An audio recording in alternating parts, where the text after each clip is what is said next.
ये है Drake passage, दुनिया का सबसे खतरनाक समुद्री रास्ता जिसे हजारों साल से इंसान अवॉइड करते आए हैं। बहुत से लोगों के ख्याल में पैनामा कैनाल बनाने का मेन पर्पस ये था कि अमेरिका की ईस्टर्न कोस्ट को छोटे रूट से साउथ अमेरिका और बाकी दुनिया से कनेक्ट किया जा सके, और ये बात ठीक भी है। मगर ये कैनाल बनाने की सिर्फ यही एक वजह नहीं थी। पैनामा कैनाल बनाने की एक और बहुत बड़ी वजह ये भी थी कि सारे समुद्री जहाज अंटार्कटिका और केप हॉर्न के दरमियान इस 620 मील के एरिया को अवॉइड करना चाहते थे। ये वो पॉइंट है जहाँ पैसिफिक, अटलांटिक और सदर्न ओशन आपस में मिलते हैं। लेकिन इस एरिया को ड्रेक पैसेज क्यों कहते हैं, और आखिर यहाँ पर ऐसा होता क्या है जिसकी वजह से आज भी यहाँ से गुजरना मौत के मुंह से गुजरने जैसा है? ये जवाब जानने के लिए हमें जाना पड़ेगा 15वीं सदी में, जब फ्रांसिस ड्रेक नाम का एक समुद्री डाकू पूरे अटलांटिक ओशन में खौफ की अलामत बना हुआ था। ये वो टाइम था जब ब्रिटिश और स्पेनिश एम्पायर्स दुनिया का कंट्रोल लेने की कोशिश में थे।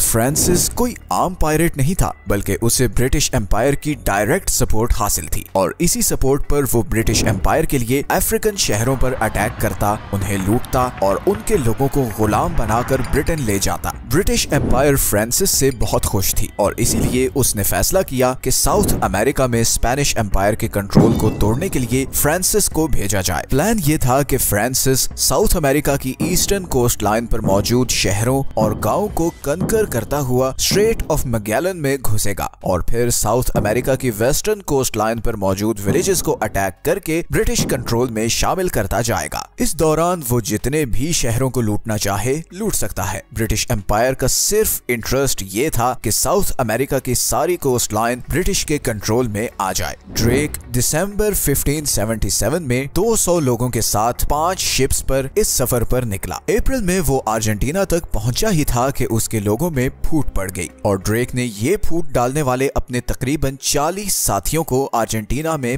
फांसी दे दी और अपनी 2 शिप्स को वहीं छोड़ के बाकी 3 शिप्स पर अपना सफर फिर से कंटिन्यू किया। वो ये स्ट्रेट क्रॉस करके पैसिफिक ओशन में पहुंचा ही था कि जबरदस्त तूफान आ गया और ये तीनों शिप्स एक दूसरे से बिछड़ गई। एक शिप के लोगों ने समझा कि शायद ड्रेक मर गया है और वो वापस इंग्लैंड चले गए। दूसरी शिप तूफान में बिछड़कर ड्रेक पैसेज में आई और यहाँ पर गायब हो गई। ड्रेक इसी शिप का पीछा करते हुए ड्रेक पैसेज के किनारे तक आया, मगर यहाँ पर समुद्र के तेवर देखकर वो समझ गया कि आगे जाने का मतलब सिर्फ मौत है। उस जमाने में कोई नहीं जानता था कि इस पॉइंट से आगे क्या है, क्योंकि उस वक्त आज की तरह का वर्ल्ड मैप नहीं बनाया गया था। ड्रेक ने अपनी शिप वापस मोड़ी और दोबारा साउथ अमेरिका की वेस्टर्न कोस्ट की तरफ बढ़ गया और फिर वेस्टर्न कोस्ट लाइन पर लूट मार करके सैन फ्रांसिस्को जाकर रुका। वो दोबारा ब्रिटेन वापस नहीं जा सका क्योंकि वो डर गया था कि अगर वापस जाते हुए वो फिर गलती से इस एरिया में फंस गया तो शायद जिंदा ना बच सके।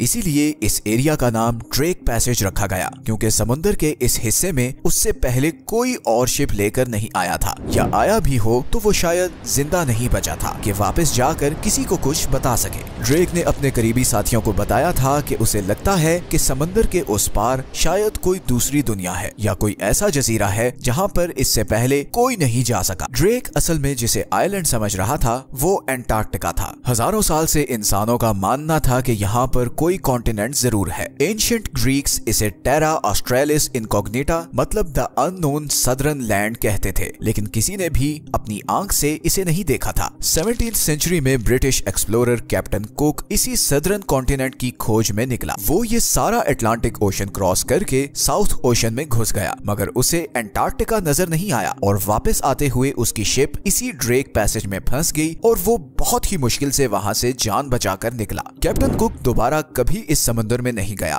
हालांकि ये वो कैप्टन कुक था जो उस वक्त का सबसे बड़ा एक्सप्लोरर माना जाता था। इसी कैप्टन कुक ने न्यूजीलैंड को डिस्कवर किया था और इस स्टोरी को हम इस वीडियो में कवर कर चुके हैं। कैप्टन कुक ने अपने जर्नल में लिखा था कि इस सदर्न कॉन्टिनेंट को डिस्कवर करने का रिस्क इतना बड़ा है कि शायद ही कोई इंसान इधर तक आए जहां तक मैं आया हूं। अब यहाँ पर आपके जहन में सवाल होगा कि आखिर ये ड्रेक पैसेज इतना डेंजरस क्यों है? दुनिया में और जगहों पर भी तो ओशंस आपस में मिलते हैं, तो फिर यहाँ पर ऐसा क्या है? असल में ड्रेक पैसेज वो पॉइंट है जहाँ पर अंटार्कटिका के ठंडे और अटलांटिक और पैसिफिक के गर्म पानी के ओशंस आपस में मिलते हैं और इस मिलाप के नतीजे में पानी का फ्लो 200 मिलियन क्यूबिक यार्ड्स पर सेकंड हो जाता है। ये फ्लो कितना होता है इसे इस एग्जांपल से समझें कि अमेज़न रिवर दुनिया का सबसे पावरफुल दरिया है और उसका फ्लो ड्रेक पैसेज के फ्लो से 600 टाइम्स कम है। इस तेज फ्लो की वजह से यहाँ समुद्र की लहरें 60 से 80 फीट तक चली जाती हैं, जो किसी भी समुद्री जहाज के लिए बहुत खतरनाक है। गर्म और ठंडे पानी के मिलाप से इस एरिया में बहुत से साइक्लोन्स भी आते हैं और फिर अंटार्कटिका से आने वाले पानी की वजह से यहाँ का टेम्परेचर -5 डिग्रीज तक गिर जाता है और फिर ये पॉइंट दुनिया के रिमोट तरीन एरियाज में से है। नीचे अंटार्कटिका है जहाँ कोई रहता नहीं और ऊपर खतरनाक समुद्र है। तो अगर आपकी शिप को यहाँ कोई हादसा हो जाए तो इसका मतलब है कि you are on your own. इन्हीं खतरात को देखते हुए 17वीं सदी में कैप्टन कुक ने दुनिया को वार्न किया कि सदर्न कॉन्टिनेंट को डिस्कवर करने का ख्याल जहन से निकाल दो, मगर इंसान की फितरत है कि उसे जिस चीज से खबरदार किया जाए वो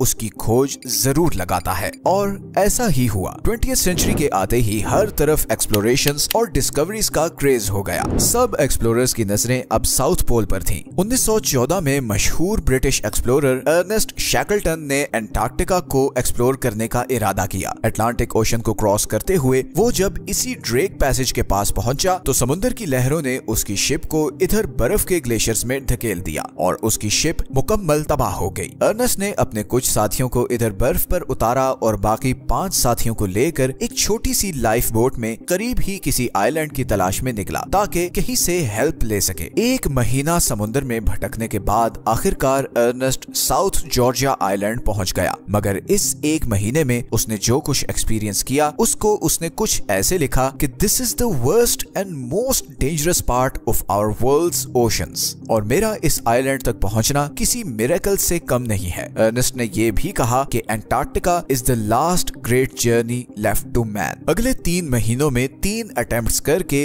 अर्नेस्ट के बाकी साथियों को बचा लिया गया और मिरेक्युलसली इस पूरे एक्सपीडिशन में कोई भी आदमी जान से नहीं गया। इसी तरह अप्रैल 2012 में एक ब्राजीलियन बिजनेसमैन जोआओ लारा अपनी लग्जरी क्रूज शिप पर 4 लोगों के साथ एक डॉक्यूमेंट्री फिल्म करने के लिए यहाँ से गुजर रहा था कि अचानक यहाँ तूफान आ गया और 100 फीट ऊंची लहरों ने इस शिप को उठाकर अंटार्कटिका की बर्फ में फेंक दिया। लकीली शिप का रेडियो काम कर रहा था और उन्होंने फौरन चिली को रेस्क्यू अपील भेजी, मगर मौसम इतना खराब था कि चिली की रेस्क्यू टीम को यहाँ पहुँचते पहुँचते 4 दिन लग गए और बड़ी ही मुश्किल से सबको बचाया गया। पिछले 10 सालों में यहाँ ऐसे बहुत से वाकयात हो चुके हैं। गो के अब मॉडर्न समुद्री जहाजों के आने से पुराने वक्तों जैसे एक्सीडेंट्स कम हो गए हैं, मगर अभी भी सारे समुद्री जहाज यहाँ से गुजरने से कतराते हैं और वो ड्रेक पैसेज के बजाय स्ट्रेट ऑफ मैगेलन के तंग रास्ते से गुजरना ज्यादा प्रेफर करते हैं। हालांकि स्ट्रेट ऑफ मैगेलन में भी मौसम बहुत अनप्रिडिक्टेबल होता है। कभी फॉग आ जाती है, कभी तेज हवाएं चलने लगती हैं और मौसम बहुत ठंडा हो जाता है, मगर स्टिल ड्रेक पैसेज के मुकाबले में ये रूट फिर भी सेफ है। पैनामा कनाल के आने से पहले सारी कमर्शियल शिप्स इस रूट से वेस्टर्न साउथ अमेरिका और नॉर्थ अमेरिका जाती थी। फिर पैनामा कनाल के आने के बाद ये रूट तकरीबन वीरान हो गया है, लेकिन एक बार फिर इस रूट पर समुद्री जहाजों की भीड़ लगने वाली है क्योंकि पैनामा कनाल खतरे में है। पैनामा कनाल के फ्यूचर को